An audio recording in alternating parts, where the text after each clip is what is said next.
I'm Camille Reed, the only sister of Noah Reed, who used to be my best friend until he got engaged to Charlotte Hale. Charlotte was beautiful, elegant, came from the right background, and of course, hated me from the very first moment we met. When Noah asked me to help plan the wedding, I didn't hesitate. I've coordinated hundreds of events across Chicago, but never before had an invitation hurt this much. At first, I thought Charlotte was just another nervous bride. But then I started getting shut out of decisions. The guest list changed without notice. Meetings were postponed because Camille's not essential. The closer we got to the wedding, the more I faded into the background. I kept telling myself, I'm doing this for Noah. But at the rehearsal, when I saw my name missing from the seating chart, and Charlotte smirked and said, maybe you'd be more comfortable with the kids' table, I finally understood. I wasn't a guest. I'd been erased from this family. And for the first time in years, I felt something burn inside me. Not sadness. Not heartbreak. Fire. Because I was done letting them walk all over me. The rehearsal dinner took place at a 5-star hotel on Lake Michigan, golden lights glowing softly, champagne flutes overflowing, everything picture perfect, until I walked in. The servers I once hired looked away like they didn't know me. No hello. Not even a nod. I scanned the long tables draped in white roses, looking for my name, but there was no place for me. Charlotte approached with that smug little smile, swirling her champagne like she'd already won. Camille, there you are. Bit of a mix-up on the seating chart, but I think you'd be more comfortable at the kids' table. It's pastel pink, suits your cute little style. I stood frozen. Around me, Noah's friends and Charlotte's relatives burst into laughter. Cold, hollow laughter, like they'd all been waiting for this moment. I searched the room for Noah. He stood by the bar, swirling his drink, eyes darting anywhere but toward me. No defense. No step forward. Seems like I'm not family anymore, I said, keeping my voice steady while my throat tightened. Charlotte shrugged. Oh, you've always been a little too sensitive. Then she turned and walked away, like I was just some employee finishing her shift. I walked out of that ballroom, each step carving into the cold marble floor. Outside, Chicago wind sliced through the air like blades, but I didn't feel a thing, no chill, no hurt, no sadness. Just a quiet, coiled rage tightening in my chest. They hadn't just shut me out of a dinner. They'd shut me out of Noah's life, the same Noah who once swore he'd choose his sister over anyone. But now, he chose silence. Charlotte won. She turned me into an outsider, at the very event I helped plan from start to finish. And Noah, he didn't stop her. Not once. I stared at my phone screen, the event management app was still active. They forgot I still had access. They thought they could toss me aside like some cheap tool. Then they were about to learn a hard truth: no one humiliates me without consequences. Not Charlotte. Not this wedding. No one. I used to be the devoted sister, the invisible planner. But from that moment on, I wasn't the same Camille anymore. I left the hotel just before midnight, the wind slicing across my face. But the cold didn't sting half as much as the truth burning in my chest. I had let them humiliate me in public. And Noah, the brother I once believed would die before letting anyone hurt me, stood there and watched. No words. No movement. But that ends now. Back in my small apartment, I flipped open my laptop and logged into the event management platform, the very system I had built, run, and used to oversee every logistic for Noah and Charlotte's wedding. They might have cut me from the seating chart, but they hadn't cut off my access. They forgot, to pull off a wedding this extravagant, they needed me. I opened each tab, the venue, booked under my company. The florist, contract signed directly with me.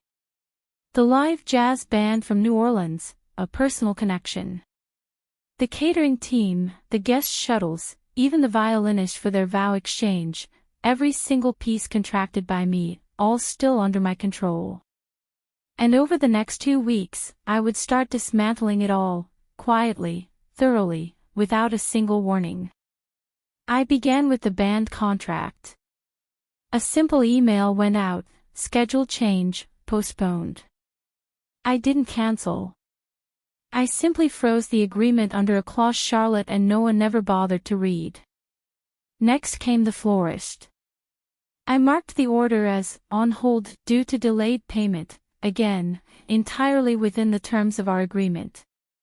A few days later, the catering team received a polite note from the project lead saying the menu needed to be re-reviewed. I did it all from the shadows. No threats. No calls. No dramatic outbursts. I didn't destroy their wedding. I just started undoing, piece by piece, the very thing I had built. Charlotte kept smiling, posting pictures of her dress fittings on Instagram, still calling me Jessie, the nickname she mocked me with every time we met. She thought she had one. But I knew the truth, the grand wedding she'd been dreaming of would never be as flawless as she imagined. And when the lights dimmed, when the music didn't play, when the cake never arrived, when the flowers went undelivered, Charlotte would finally understand what it meant to underestimate the one behind the scenes. I wouldn't scream. I wouldn't grab a mic and make a scene mid-ceremony. I would let everything unravel, in the right place, at the right time, in the right way, elegantly, ruthlessly, and completely within the bounds of the law. The wedding day dawned under golden sunlight.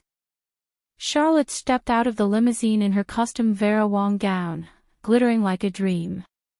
She smiled, twirling her dress for the photographer, certain today would be the most glorious day of her life. But I, Camille, knew that her spotlight was ticking down to darkness. I didn't arrive as a guest. My name was never on the seating chart, of course not.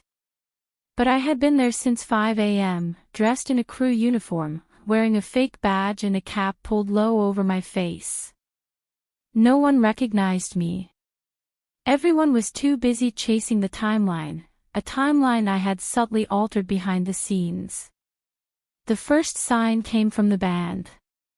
At 5:30, no live music played as scheduled. Charlotte whispered sharply to the new event coordinator, the one she hired to replace me, but got no clear answers. Next came the flowers. The imported Dutch arrangements never arrived. Instead, a batch of mediocre local blooms showed up, nothing like what had been ordered. I heard Charlotte's furious voice from backstage, "These are not my flowers. Who approved this order?" I strolled past the cocktail area, nodding at a few servers, those I had discreetly arranged to leave in shifts.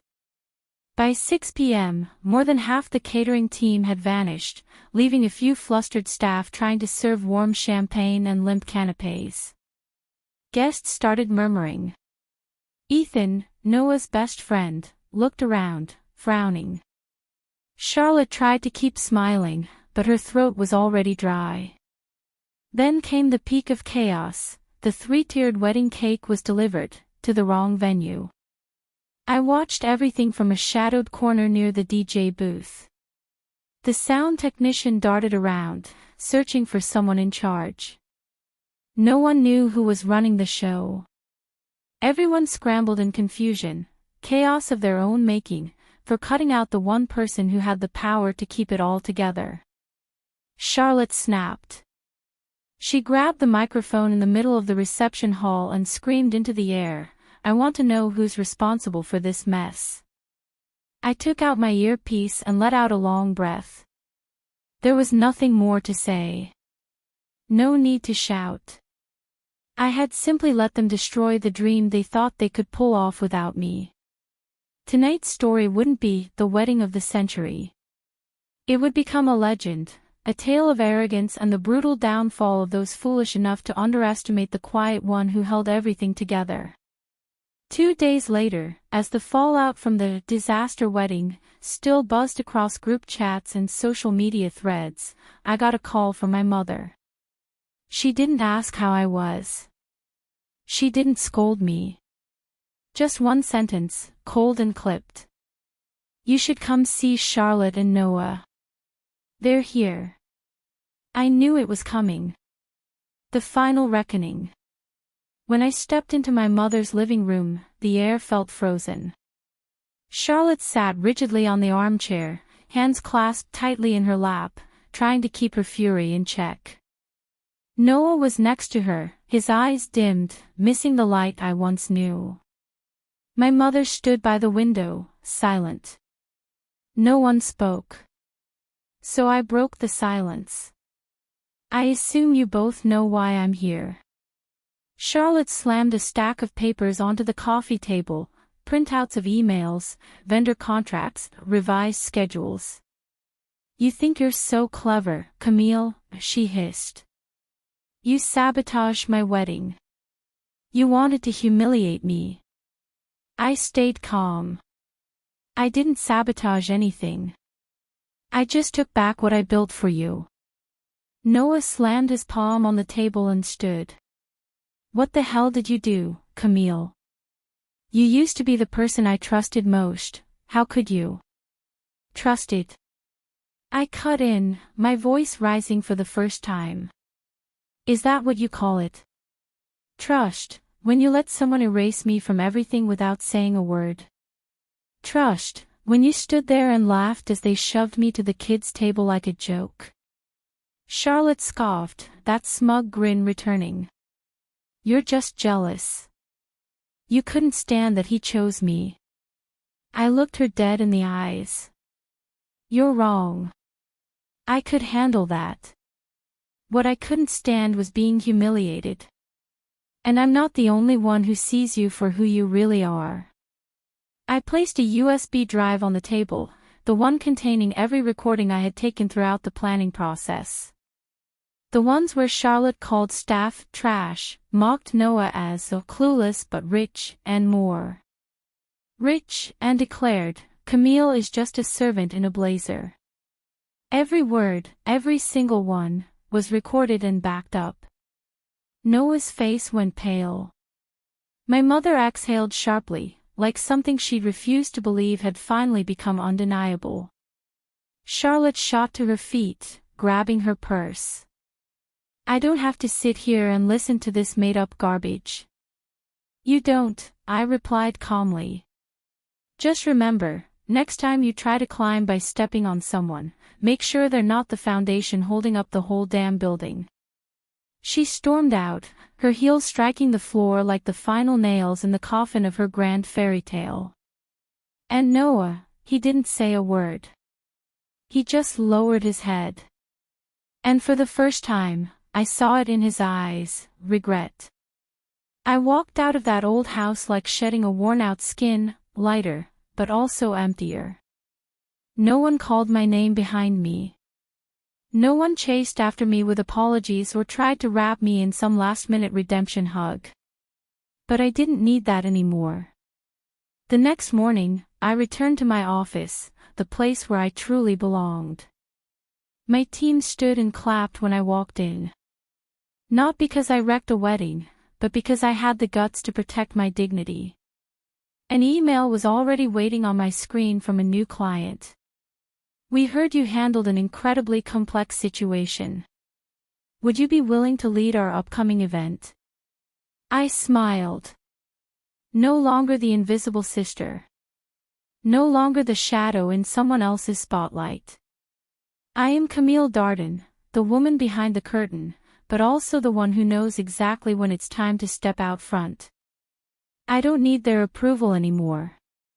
Because for the first time in my life, I've finally claimed my own.